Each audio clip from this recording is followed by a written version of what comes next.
Cheyenne Mountain. The Will Rogers Shrine of the Sun carries a sound that you feel, and the first sound you feel is the wind.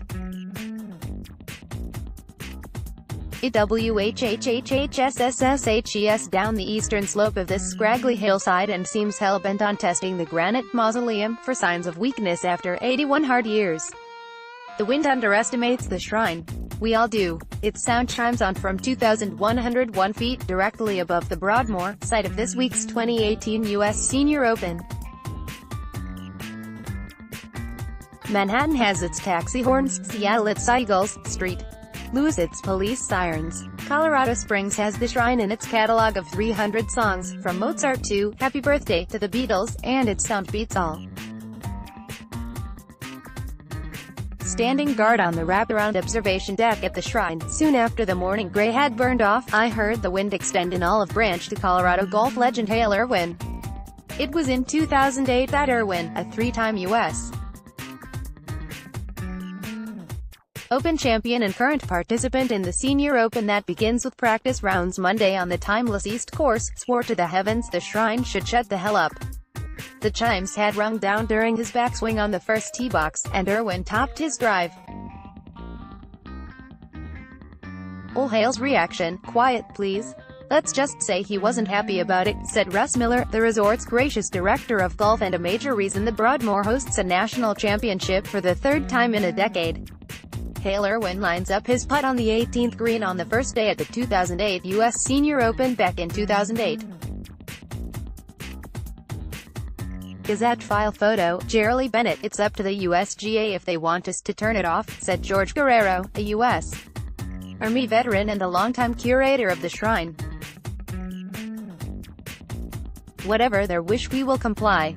On a Monday in May, precisely at 1:45 p.m., John Elway was inclined to step away from a putt on the 13th green when the chimes kicked in. The governor of Colorado by common law, Elway smiled and joined his gallery in a laugh. Then made the putt. "Okay, so consider this at 4 caddy, to avoid another hailstorm, would the USGA turn off the chimes during the championship?" "Our intentions are to leave it on," said Ben Kimball, the director of the U.S. Senior Open. "To me, it's part of the charm of the place." Close to 140,000 are expected to experience the U.S. Senior Open at the Broadmoor, which was built by the man who also built the shrine. Grainy photos of the fearless Spencer Penrose show a man plucked straight from a Norman Maclean novel, bearded, burly, possibly a bare-knuckle boxer. There must be no doubt the shrine is hardened by the souls with whom it shares an intimate relationship. The great Oklahoman Rogers, who died in a 1935 plane crash during the shrine's construction, I doubt if there was any man who had as many friends as Will Rogers had. Colorado College President Thurston J. Davies declared in 1937, Penrose, laid to rest there alongside his wife, Julie Villiers Lewis Penrose, and polo teammates Horace K. Devereux and William H. Leonard. Many Senior Open guests will come from out of state. And after catching their breath from the altitude adjustment will inevitably ask, what is that sound? It's the sound of modern technology, one speaker that replaced 60. It's a computer that replaced a turntable, still there, miscast in a lonely drawer. It's a piano that once was played for Mrs. Penrose at tea time and now belongs in the Smithsonian. The original sound system is 25 gleaming pipes now tucked away in a back room.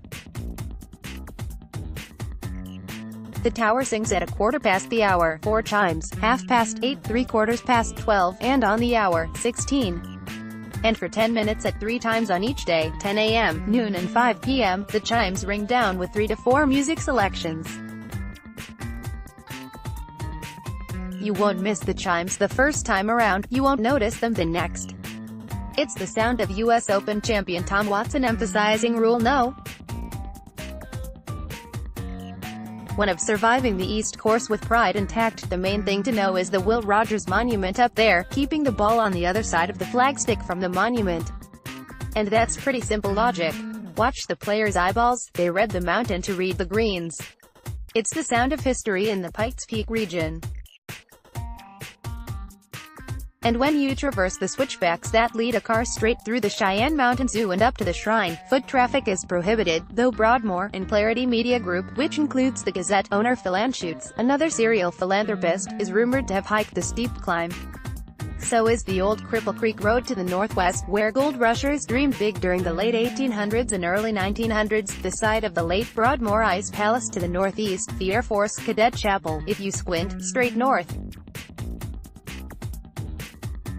Others are not so apparent without a proper lay of the land. The Broadmoor's all-inclusive Cloud Camp Hideaway, where, at 8,000 feet, the USGA has planted a second weather operation to better track the afternoon thunderstorms that also roll in like clockwork. North American Aerospace Defense Command, NORAD, 6 miles to the south in and around the same mountain, just in case the aliens double down on Independence Day.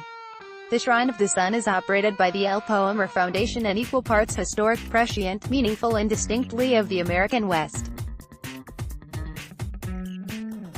Oh, and one more thing, the shrine is haunted. That's not something Guerrero divulged on our otherwise delightful tour, but something I gathered from the inner chimes pealing at 1:09 p.m.